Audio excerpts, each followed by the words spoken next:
పాపం చాలా తపన పడి ఉంటారు. ఈరోజు ఎలా ఉంది అంటే నాకు ఎలా అనిపించిందని, ఇందాక నేను వస్తున్నప్పుడు ఎవరు లేరు, వీళ్ళు కూడా ఎవరు లేరు.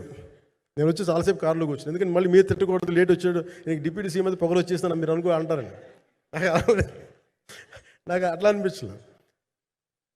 నాకు ఫస్ట్ టైం ఎందుకు మీడియా నాకు ఎందుకు అలవాటు పోయిందంటే, నేను వచ్చిన కొత్తల్లో ఈ జ్యోతి చిత్ర సితార పేపర్స్ ఉన్నాయి.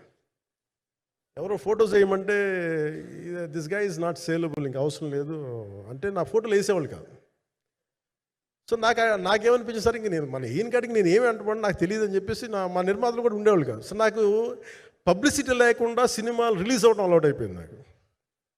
సో అదే ప్రాక్టీస్ అయిపోయింది నాకు అంతే. మళ్ళీ కూర్చోబెట్టి మీరు ఏం మాట్లాడతారు, మళ్ళీ అది ఇటు తిరిగి వస్తుందని చెప్పేసి మిగతా అంత నాట్ టాకెటివ్. మీరు సినిమా పొలిటికల్ ప్రాసెస్కి వచ్చేటప్పుడు నేను ఏదైనా మాట్లాడగలను, కానీ సినిమా వచ్చేటప్పటికి చాలా చాలా ఒత్తిడి తీసుకోవాల్సి వస్తుంది. అంటే ఎంత కథ చెప్పాలి, ఎంత కథ చెప్పకూడదు, ఈ మాట అద్భుతంగా ఉందంటే ఏం అద్భుతంగా ఉందని మళ్ళీ తిడతారు, తర్వాత 100 ఆలోచనలతోటి స్లో డౌన్ అయిపోతుంది.